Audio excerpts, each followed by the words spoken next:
बिस्मिल्लाहिर्रहमानिर्रहीम। अस्सलाम वालेकुम स्टूडेंट। आज मैं आपके पास एक्सरसाइज 4.1 के साथ हाजिर हुई हूँ। इस एक्सरसाइज में क्या है, बेसिकली फैक्टराइजेशन का टॉपिक है, यानी कि सारे हम फैक्टर बनाएंगे। फैक्टर होते क्या है, बेसिकली हम लॉन्ग टर्म इक्वेशन को शॉर्टली ले आते हैं, यानी कि 2 टर्म में ले आते हैं। फॉर एग्जाम्पल 3 टर्म में इक्वेशन दी हुई, अब मैं इसको शॉर्टली कर दूंगी, ब्रेक कर दूंगी, फैक्टर बना दूंगी इसके, तो क्या ले आऊंगी, 2 टर्म्स में ले आऊंगी इसको। 2 टर्म जरूरी नहीं कि सिर्फ 2 ही टर्म हो, 2 करके टर्म्स होंगी। वो 2 टर्म एक भी हो सकती है, फिर 2 3 हो सकती है। अच्छा, हमें डिफरेंट मेथड यूज करने फैक्टराइजेशन फैक्टर बनाने के लिए। यहाँ पे हमें देखना पड़ेगा कौन सा मेथड यूज हो रहा है। देखिए यहाँ पे एक्स है, यहाँ पे वाई जेड है, और तीनों में एक चीज कॉमन है, कॉमन निकल रहा होता है तो हम कॉमन निकालते हैं। सबसे पहले तीनों में क्या चीज कॉमन है, हमारे पास 4 कॉमन है। सबसे पहले स्टेप क्या आता है, सवाल ताड़ने का आता है। सवाल ताड़ लेंगे हम, as it is 4x plus का 16y प्लस का 24z। इन तीनों हमारे पास क्या कॉमन है, 4 कॉमन है, तो 4 लिखा मैंने, सही है। फिर x तो यहाँ पे क्या था, यहाँ पे y है, यहाँ पर z है, तो मैंने x लिख दिया यहाँ पर। फिर 4 4 जा 16, 4 4 जा 16 हो गया, y एज इट इज रहा। प्लस 4 के टेबल 24 किस टाइम आता है, 4 5 20, 4 6 24 आता है, और z तो एज इट इज रहा। सिर्फ 4 कॉमन गया था, यहाँ 4 पूरा एज इट इज चला गया, तो x बचा। यहाँ पे 4 चला गया, 4 के टेबल 16 किस टाइम आता है, डिवाइजिबल बाय करेंगे, 4 4 16, 4 के टेबल 4 टाइम 16 आता है, तो 4 4 16 आ गया। फिर 24 किस टाइम आता है, 4 6 24 आता है। बस ये हमारा आंसर होगा। मजीद सिंप्लीफिकेशन यहाँ पे पॉसिबल नहीं है, तो हम यही आंसर में स्टॉप करेंगे। नेक्स्ट क्वेश्चन की तरफ हम पढ़ते हैं। क्वेश्चन नंबर 2 में हमारे पास क्या है, X square plus 3x square Y plus 4x square Y square Z. इन तीनों में से कॉमन क्या चीज है हमारे पास, एक्स स्क्वायर के पास भी, इसके पास भी, इसके पास भी। कॉमन ऐसा नंबर लेते हैं जो हमेशा तीनों के पास मौजूद हो। ये नहीं हो कि एक के पास है दूसरे के पास नहीं है, तीसरे के पास मौजूद नहीं है, तो इस तरह हम लेते हैं तीनों के पास हो। तो एक्स स्क्वायर तीनों के पास मैंने कॉमन निकाल लिया, तो यहाँ क्या बचा मेरे पास, 1 बचा। इसी बात से एक्स स्क्वायर चला गया, 3 वाई बचा, एक्स स्क्वायर चला गया था, प्लस यहाँ से एक्स स्क्वायर चला गया 4 वाई स्क्वायर जेड बचा। बस हमारे पास यही आंसर हो जाएगा। पहला स्टेप हमारे पास क्वेश्चन काटने का, वो एज इट इज चलेगा हर सवाल में। इसके बाद हमारे पास क्वेश्चन नंबर 3 है। क्वेश्चन नंबर 3 में हमें क्या करना है, सोल्यूशन लिखा मैं सबसे पहले स्टेप किया था, सवाल था 3 P Q R plus 6 P Q T plus 3 P Q R, sorry P Q S. इन तीनों में हम देख सकते हैं कि 3 सबके टेबल में आता है, मतलब 3 के टेबल में 3 भी आता है, 6 भी आता है, 3 के टेबल में 3 भी आता है। ये 3 तो कॉमन निकाल सकते हैं, 3 के अलावा देखिए क्या निकल सकता है कॉमन। पी यहाँ पर है, यहाँ पर ही मौजूद है, पी यहाँ पर ही मौजूद है, क्यू यहाँ पर मौजूद है, क्यू यहाँ पर मौजूद है, यहाँ मौजूद है, तीनों जगह क्यू मौजूद है, पी मौजूद है, तो पी पी क्यू में कॉमन निकाल सकती हूँ। 3 पी क्यू चला गया, तो अंदर यहाँ क्या बचा, सिर्फ आर बचा। प्लस 3 2 जा 2 टाइम आता है 6, 3 2 जा 6, और यहाँ पी क्यू चला गया, बचा टी बचा, और यहाँ पे 3 1 जा 3 टाइम 3 1 जा 3, यानी कि 1 टाइम आ रहा है तो 1 लिखेंगे नहीं हम। और यहाँ क्या बचा, पी क्यू चला गया था, साथ में क्या बचा, सिर्फ एस बच गया। तो बस यही हमारा आंसर होगा। मजीद सिंप्लीफिकेशन पॉसिबल नहीं है इसमें। इसके बाद हमारे पास क्वेश्चन है 9 Q R S square plus T square. अब इसमें देखिए इन दोनों में ये अलग, यहाँ पर उस टर्म में कौन सा कॉमन है, वहाँ पे यहाँ पे 9 है, यहाँ पर 18 है, 9 की 18 कब आता है, 9 2 से 18 आता है। क्यू आर है यहाँ पर क्यू स्क्वायर आर है, यहाँ पे क्यू आर यहाँ से निकालेंगे तो यहाँ से भी निकल सकता है, S square plus T square भी निकल सकता है दोनों जगह से। तो मैं कॉमन क्या लूंगी, पहले मैंने सवाल कर लिया, पहले स्टेप सवाल करने वाला है, कर लिया मैंने। Plus 18 Q square R square और S square plus T square. अब इनमें से कॉमन निकाला मैंने, 9 क्यू आर आया और S square plus T square भी कॉमन है दोनों में, देखिए दोनों में आ रहा है। तो यहाँ इस साइड पे क्या बचा, कुछ नहीं बचा, 1 बचा। ठीक है, यहाँ पूरा पूरा एज कॉमन बाहर चला गया। यहाँ 18 था, 9 2 से 18 आता है, और क्यू आर बाहर कॉमन गया, क्यू की पावर 1 बच गई है, और आर की पावर वो स्क्वायर है, तो आर की पावर 1 बाहर ली मैंने और 1 बच गई, तो मेरे पास यहाँ पर ये आ गया, स्क्वायर प्लस टी स्क्वायर चला गया था बाहर। तो बस हाँ, बस क्या बचा, ये यहाँ पे अंदर ब्रैकेट में यही चीज कॉमन बची, और ये हमारा आंसर है। क्योंकि मजीद सिंप्लीफाई पॉसिबल ही नहीं है, अब जो कॉमन निकाल लिया वो बाहर आ गया और अंदर ब्रैकेट और बन गया हमारे पास। तो यहाँ पर Z square X upon 16 minus X square Z square plus X square Z Q upon 12 है। अब इन दोनों से देखिए, पहले हमसे हॉल तारा Z square X upon 16 minus X square Z square upon 8 plus का X square Z Q upon 12। अब हम यहाँ कॉमन क्या है हमारे पास, एक्स के पास भी जेड के पास भी, एक्स के पास जेड भी, सब स्क्वायर दे सकते हैं, लेकिन एक्स स्क्वायर ये नहीं दे सकता, तो हम एक्स स्क्वायर बाहर कॉमन नहीं निकाल सकते, सिर्फ एक्स निकालेंगे। और जेड स्क्वायर इसके पास है, जेड स्क्वायर इसके पास भी, जेड स्क्वायर इसके पास क्यूब है, तो हम आराम से जेड स्क्वायर कॉमन निकाल सकते हैं। मैंने जेड स्क्वायर कॉमन निकाल लिया। डिवाइड बस क्या कॉमन है कि 8, सबसे छोटा टेबल देखते हैं हम, में सबसे छोटा टेबल 8 है, तो 8 टेबल में 16 भी आता है और 12 भी आता है, सही सॉरी 12 भी आता है टेबल में, तो 8 कॉमन ही निकाल सकते थे। फिर आप क्या देखेंगे 2, लेकिन 2 से बड़ा क्या है 4, 4 के टेबल में 8 भी आता है, 16 भी आता है, 12 भी आता है। तो मैं 4 मैंने बाहर कॉमन निकाल लिया। मैंने क्या करा 4 लिया, 4 लिया मैंने। यहाँ पे क्या बचा मेरे पास ऊपर एक्स जेड स्क्वायर पूरा ऊपर चला गया 1/4, 4 to 16, तो 4 बच गया मेरे पास। माइनस एक्स स्क्वायर, एक्स चला गया, एक एक्स चला गया, एक एक्स बच गया, तो एक्स बचा यहाँ पे मेरे पास। तो ये क्या हो गया एक्स स्क्वायर था, तो एक एक्स चला गया, एक एक्स बच गया, और जेड स्क्वायर पूरा एच चला गया। नीचे क्या बचा 4 2 जा 8, तो 2 बच गया यहाँ पर। प्लस प्लस एक्स स्क्वायर नहीं जा सकता यहाँ पर, एक्स स्क्वायर नहीं, एक्स गया तो एक एक्स बचा, और जेड क्यूब था, एक जेड बच गया। अपॉन में 4 2 जा 8, 4 3 जा 12, 4 के डिनोमिनेटर किस टाइम आता है 3 टाइम आता है, तो 4 3 12 हो गया। अब मजीद सिंप्लीफिकेशन पॉसिबल नहीं है, तो बस हमारा यही आंसर होगा। अच्छा, इसके बाद हमारे पास क्वेश्चन नंबर 6 है। क्वेश्चन नंबर 6 में हमने क्या करना है, सोल्यूशन लिखा पहले, सवाल तारा, सवाल एज इट इज पूरा तरीके हमारे पास जैसा था सवाल में बिल्कुल एज इट इज तारा। ठीक है, इसके बाद वाला स्टेप क्या है, तीनों में कॉमन देखेंगे हम लोग। तीनों में कॉमन क्या है, यहाँ ए है, यहाँ पर ए और बी दोनों, यहाँ पर ए और बी दोनों है, तो यहाँ पर ए दे सकता है, सिर्फ ए और बी दोनों में दे सकता है, तो ए कॉमन निकला यहाँ पर एक्स माइनस वाई था, एक्स माइनस वाई था यहाँ पर, एक्स माइनस वाई तीनों के पास, तो मैंने एक्स माइनस वाई भी कॉमन निकाल लिया।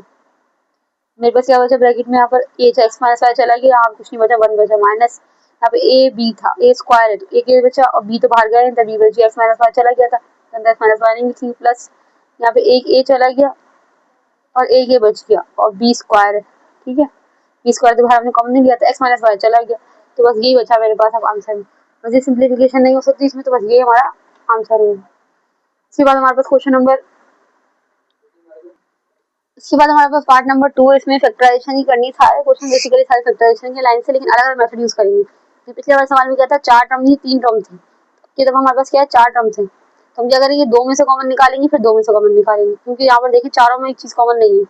इसमें 7x है, इसमें x नहीं, 7 नहीं है, x है सिर्फ।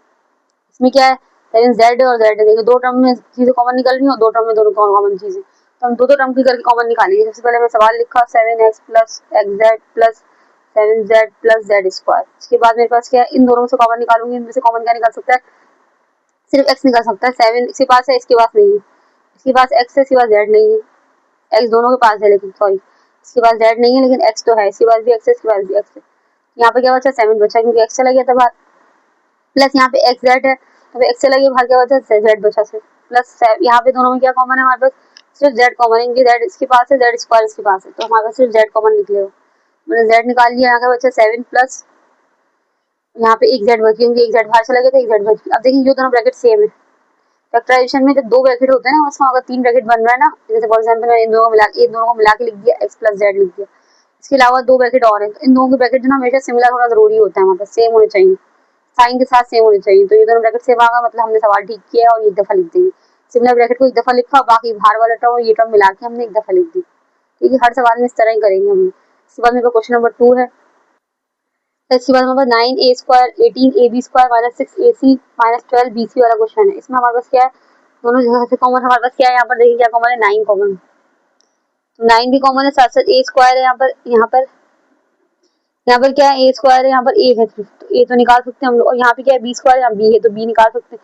ऐसी चीज निकालते हैं, दोनों में से कॉमन निकल रही हो, चाहे वो a b क्यों ना, मतलब एक पावर निकालने हम 2 पावर ना जरूरी नहीं है 2 पावर निकालें, दोनों के पास वो चीज मौजूद होना जरूरी है, हमारा असल मकसद ये है।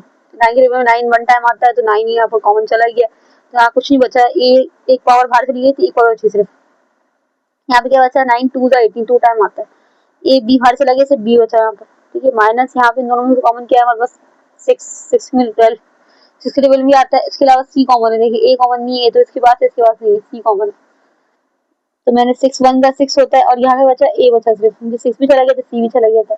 या माइनस, ये वाली माइनस जो बाहर हम कॉमन निकालते हैं ना, साथ ही बाहर कॉमन मल्टीप्लाई होता है इससे, साइन से minus minus minus minus minus plus होता है, हमेशा याद रखिएगा, जब हम लोग जब भी पढ़ते हैं तो उसमें माइनस माइनस प्लस होता है, माइनस प्लस माइनस होता है, और प्लस माइनस माइनस होता है। ठीक है, इस तरह हम मल्टीप्लिकेशन करते हैं साइन की, तो 6 के 12 टाइम आता है, 6 2 12, और यहाँ सी कॉमन चला गया तो बचा क्या, बी बचा। अब देखिए दोनों ब्रैकेट सिमिलर आ गए, बाहर वाला हम मिला के लिख देंगे 9ab माइनस का 6c, ठीक है, एक दफा लिख दिया हमने, और ये अंदर वाला हमारे दोनों ब्रैकेट सिमिलर थे, इसको एक दफा लिख दिया a प्लस 2b, बस ये हमारा आंसर हो गया। बहुत आसान आसान से क्वेश्चन है, बहुत सिंपल क्वेश्चन है, बोर्ड में कभी कभी अक्सर ही क्वेश्चन आ जाते हैं, आप लोग कंफ्यूज करने के लिए बच्चे कंफ्यूज हो जाते हैं क्या करें, फैक्टराइजेशन लगाएं क्या मल्टीप्लिकेशन, पॉसिबल नहीं है, मल्टीप्लिकेशन हो नहीं सकती, प्लस माइनस हो नहीं सकता, क्या करें। तो इसका सिंपल तरीका ये होता है, आप कॉमन लेके आराम से सवाल सॉल्व कर सकते हैं, कोई मुश्किल कॉम्प्लिकेटेड सवाल नहीं है ये, बाजार लग रहा है देखने में लेकिन है नहीं। अब देखिए इन दोनों में से कॉमन निकल सकता है, पहले मैंने सवाल उतार लिया, ठीक है। हमेशा ये स्टेप बोर्ड में हम लोगों ने करना है कि सवाल उतारने वाला स्टेप करना है, ठीक है। अब यहाँ इन दोनों में से क्या कॉमन था, 6 कॉमन था, 6 कॉमन निकली है, टी तो कॉमन नहीं है, अब टी है, अब पी नहीं है, 6 तरह कॉमन है, 6 टेबल में 12 आता है, तो 6 के अंदर से 6 2 12, यहाँ क्या बचा, टी बचा, 6 के टेबल में 12 किस टाइम 2 टाइम आता है, 6 2 12, पी बचा यहाँ पे 7 से। यहाँ इन दोनों में क्या कॉमन है, 4, इनको 4 के टेबल में 8 आता है, 4 निकाल लिया, टी और क्यू देखें, टी है यहाँ पर, यहाँ टी नहीं है, क्यू है यहाँ पर, क्यू है यहाँ पर, क्यू यहाँ पर भी क्यू है, तो क्यू हमने कॉमन निकाल लिया। यहाँ के बचा दोबारा वापस टी बचा, प्लस माइनस ये साइन मल्टीप्लाई करी मैंने इस वाले से, तो ये प्लस माइनस, ये वाला प्लस, ये माइनस, प्लस माइनस क्या आ जाएगा, माइनस आ जाएगा। या तो मैं साइन कॉमन नहीं निकाल थी, या कोई साइन कॉमन नहीं निकालती तो मल्टीप्लाई करने की जरूरत नहीं पड़ती, जब मैं निकालूंगी कॉमन साइन तो फिर मुझे मल्टीप्लाई करना पड़ेगा। तो 12 किस टाइम आता है, 4 2 जा, सॉरी 12 कह रही हूँ 8, 4 2 जा 8 आता है, क्यू चला गया अंदर के बच्चा, सिर्फ पी बचा, देखो दोनों ब्रैकेट सिमिलर होगा, दोबारा बाहर वाला मिला के लिख दिया, 6 प्लस 4 क्यू लिख दिया, और अंदर वाले दोनों ब्रैकेट सिमिलर एक दफा लिख दिया, ये हमारा आंसर है, ठीक है। इससे आगे बहुत सिंपल सिंपल क्वेश्चन चलते आ रहे हैं स्मूथली हमारे। हमारे पास क्वेश्चन नंबर 4 है, इसमें क्या करना है हमने, सिंपली देखिए इन दोनों में क्या कॉमन निकल रहा है, इन दोनों में देखिए क्या कॉमन है, आर, आर कॉमन है, तो आर स्क्वायर के पास है, लेकिन इसके बाद सिर्फ आर है, तो हम क्या निकाल सकते हैं, पहले सवाल डाल लेती हूँ मैं, प्लस 9 आर एस माइनस का 7 आर एस माइनस का 63 एक्स स्क्वायर, दोनों से कॉमन क्या निकाला, आर, यहाँ का बच गया सिर्फ आर की पावर 1 चली गई थी, 1 बच गई, तो दोनों मिला के मल्टीप्लाई करें, आर की पावर 1 और 1 क्या हो जाती है, स्क्वायर हो जाती है, ठीक है। मल्टीप्लिकेशन बेसिकली पावर ऐड हो रही होती है, पावर ऐड इस तरह होती है, 1 पावर स्क्वायर हो गई, ठीक है। तो मैंने एक पावर चली गई थी, एक पावर बच गई थी, यहाँ पे क्या बचा, 9 आर चला गया, सिंपल एस बचा। अच्छा, कॉमन निकालना है बेसिकली इस तरह निकालना होता है कि मतलब ऐसे मल्टीप्लाई करने का वापस वही बन रहा, जैसे फॉर एग्जांपल मैंने आर को मल्टीप्लाई करूंगा, आर स्क्वायर बन जाएगा, इस तरह आर और 9s मल्टीप्लाई करूंगी तो 9 आर एस बन जाएगा वापस, माइनस इन दोनों में कॉमन क्या है हमारे पास, 7 की टेबल में 7 आता है और 63 आता है, 7 टेबल में, हाँ 7 9 63 होता है, तो 7 कॉमन निकाल सकते हैं, ऐसी चीज कॉमन निकाल सकते हैं दोनों टेबल में आती हो, मतलब जैसे फॉर एग्जाम्पल 7 टेबल ले रही हूँ, 7 में 63 आना चाहिए, अगर नहीं आया तो मैं 7 कॉमन नहीं निकाल सकती। इसके अलावा क्या कॉमन है, यहाँ पर ऐसे, यहाँ पर एस स्क्वायर है, तो एक ऐसे में बाहर कॉमन निकाल सकती हूँ, यहाँ के बच्चा सिर्फ आर बच गया, यहाँ पर minus minus sorry minus minus minus sign मेरे साथ निकाल लीजिए, क्योंकि यहाँ माइनस था ना, मैंने माइनस भी कॉमन निकाली, अगर यहाँ माइनस होता है ना तो हम कॉमन माइनस साथ निकाल लेते हैं, तो माइनस माइनस प्लस हो गया, 7 9 जा 63 और एस एक चला गया था, एक एस बच गया इसमें। अब ये दोनों ब्रैकेट सेम होगा हमारे पास, बाहर वाला मैंने एक दफा लिखा आर माइनस 7s और आर प्लस 9s। अच्छा स्टूडेंट, बुक में ना वहाँ पर कभी कभी ऐसे दिया होता है कि पहले ये लिखा होता है बाद में ये लिखा होता है, बच्चे कंफ्यूज रहते हैं कि आंसर शायद सही नहीं, आंसर सही होता है आगे पीछे लिखने से कोई मसला नहीं मल्टीप्लाई। अब हम 2 इंटू 3 लिखी या 3 इंटू 2 लिखी, मल्टीप्लाई में एक ही बात होती है ना, इस तरह ये पहले लिखा हो या ये बाद में लिखा हो, हमारा आंसर तो सेम है ना। इसके बाद हमारे पास क्या है, क्वेश्चन नंबर 5 है, यहाँ देखिए डिवाइड वाला क्वेश्चन नंबर 5 दिया हुआ है, हमने क्या करेंगे इसमें वाई स्क्वायर अपॉन 4, अच्छा यहाँ सवाल डाल लिया मैंने, वाई स्क्वायर अपॉन 4 माइनस का Y square Z upon 4 minus का Z square T upon 9 plus का जेड क्यूब टी अपॉन 9।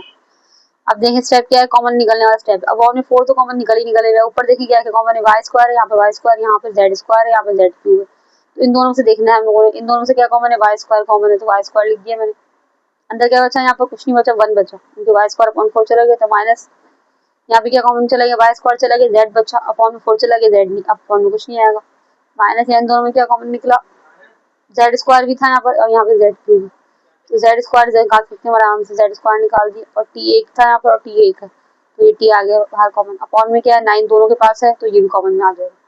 ये क्या बचा, कुछ नहीं बचा, 1 बचा, क्योंकि पूरा चला गया था ना, माइनस साइन के साथ चला गया, अब माइनस प्लस माइनस, और जेड एक चला गया यहाँ पर, जेड स्क्वायर सॉरी स्क्वायर चला गया, एक बच गया जेड, और टी नहीं बचा क्योंकि टी चला गया अपॉन में 9 चला गया। अब ये देखिए दोनों 1 माइनस जेड खुदों को सेम आ रहा है, मैं जबरदस्ती नहीं कर रही, सेम खुदों को सेम हो रहा है, तो ये सेम हो गए, तो हम एक दफा लिखेंगे, बाहर वाला एक दफा लिखेंगे, वाई स्क्वायर अपॉन 4 माइनस का जेड स्क्वायर टी अपॉन 9, ये वाला बाहर वाले दोनों एक साथ लिख दिए हमने साइन के साथ, और ये वाले जो कॉमन थे वो एक दफा लिख दिए, ये हमारा आंसर हो गया। इसके बाद हमारे पास सवाल है 10x y अपॉन 11, तो 10x y अपॉन 11 में सवाल लिख लिया, माइनस प्लस का 5x z अपॉन 11 माइनस का 14y स्क्वायर अपॉन 11 माइनस का 7y z अपॉन 11। अब देखिए अपॉन में 11 से सिमिलर है, तो अपॉन में 11 तो कॉमन निकाल लूंगी मैं, अब ऊपर देखिए क्या कॉमन है, ऊपर दोनों ऐसा टेबल निकालेंगे सबकी दोनों 10 दोनों 5 के टेबल में आता है तो हम 5 निकाल सकते हैं इन दोनों में से। मैंने 5 निकाल लिए, एक्स वाई एक्स था यहाँ पर, एक्स यहाँ पर भी दोनों तरफ एक्स है तो मैंने एक्स भी निकाल लिया, वाई नहीं निकाल सकती क्योंकि वाई इसके पास नहीं। तो यहाँ क्या बचा, वाई बच गया प्लस 5 के टेबल 1 टाइम 5 आता है तो सॉरी 10 था ना, 5 टू द 10 2 भी बचेगा यहाँ, 5 टू द 10 है। यहाँ 5 चला गया तो 5 1 द 5 होता है और यहाँ क्या बचा, एक्स चला गया तो जेड बचा। ठीक है, अब यहाँ क्या कॉमन है दोनों देखिए 14 है और यहाँ 7 है, 7 टेबल 14 भी आता है 7 निकाल सकती हूँ, माइनस साइन के साथ निकालूंगी। यहाँ y है, यहाँ पर भी y है, स्क्वायर था लेकिन यहाँ पे एक y है तो y भी निकाला, अपॉन में 11 था, कॉमन दोनों में कॉमन निकाल लिया 11। 7 टू द 14 होता है, 7 टेबल 2 टाइम 14 होता है और y स्क्वायर है तो एक y चला गया एक y बच गया, माइनस 7 1 7 y चला गया, सिर्फ z बचा यहाँ पर, अपॉन में 11 लिख सकते हैं, अपॉन का 11 बाहर चला गया। देखिए ये ब्रैकेट सिमिलर नहीं हो रहा है क्योंकि मैंने यहाँ साइन माइनस और ये माइनस क्या होता है प्लस हो जाता है, मैंने मल्टीप्लाई नहीं करा था। अगर आप लोग भी ऐसी गलती करेंगे तो आपको ब्रैकेट सिमिलर नहीं आएंगे। तो मैंने 5x अपॉन 11 माइनस का 7y अपॉन 11 मिला के लिख दिया और ये दोनों कॉमन थे तो मिला के लिख दिया 2y प्लस z, यही हमारा आंसर है। So student thank you, that's all for today lecture.